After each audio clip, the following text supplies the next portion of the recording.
Oh yeah, now I'm going to have a look at this Stihl BR420. You can see okay, it's a bit dull in here. I've got the door open and a light on it up there, but my dad was using this and it stopped. I think he said he managed to get started again and then stopped again. So I'm not quite sure what's wrong. I've got my suspicions it could be piston problem, piston rings. But my dad is known to, I've known in the past him for the wrong fuel in things. So whether he's put it in neat, then it's got two-stroke in it now, but he might have done that afterwards. Or I've even known him for diesel in them. So I'm a bit reluctant lending him stuff now on, because it seems a bit strange that this is sort of seized up how it is. Shouldn't have done it. I've got a two-stroke can I always use. Go a little bit over with the oil just to make sure things are well lubricated. But and I only really use the Stihl oil, that stuff now. That my dad uses that, which I'm not over keen on. It sort of I use it if I run out and I'm really stuck, but just to get me by. But I do like to use this Stihl stuff, especially in Stihl. So we've known a little while what damage has been done. The top end piston kit for these is about £43. They make like copy ones now, so it by no means will be a scrap machine, but I have got another one in parts, and that might have a good bore on it.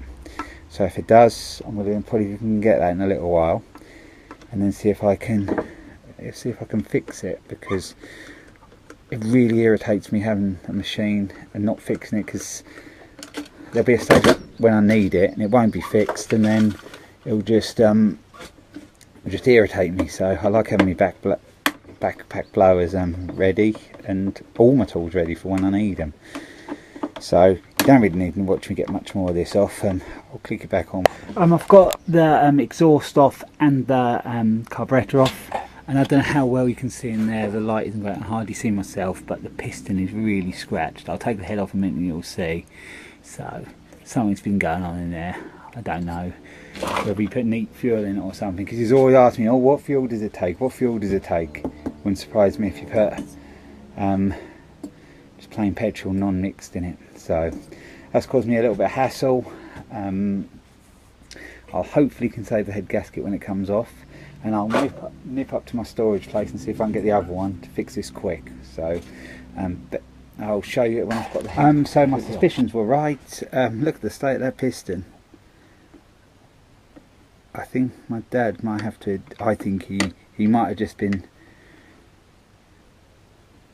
trying to make things seem a bit better. That piston is wrecked, so I think he's put neat fuel in it and it's overheated. I will just check that the bearings haven't broke up and caused the problem, but to be honest, it all feels pretty good in the bottom. Wait, let me try and... yeah, it all feels pretty good in the bottom. It's just got hot and the rings are stuck. So I hope I've got the other head for this. Then I can, if you look in there, I can take this bit outside. You can look, it's got some some nasty marks in there. So this pot is, to be honest, a bit had it. So yeah, light is really poor in here. I want to get some electrics in the shed so I can get some better lights around, but thing for another day. But yeah, that piston's really bad. So I've got two choices. I can go and see if the one I've got is any good for spares. If not, I'll be ordering. I've been up to my storage unit, and the other blower I've got that's in pieces, the piston is much the same. It's all damaged, so it's going to be ordering new parts for this. So this one's going to have to be shelved, box everything up, back of the shed, and wait for the parts to come. As my dad broke, he has said he'd help. I don't really like taking any money off him, but we'll work something out between us, because he was the one using it when it went wrong. You shouldn't really lend stuff, because this is what happens, but you know, people ask you, and it's just how it is, things go wrong. But I will just double check it now. I need a torch to double check that there's no broken bits off the crank, but it feels very smooth and that in there. I don't think there's nothing wrong with it, but it's very, very badly marked there. But there's no sort of bits around, broken bits, so it could be just off of the ring or from the piston. But anyway, I'll wrap this one up as a part 1 on this. I'll be along soon with part 2 as soon as the parts come. I'm going to have to order one of these and probably a gasket kit as well, because it's a bit pointless putting it all on if I haven't got a new head gasket to put on. So yeah, thanks for watching, and I'll be along with another video again soon.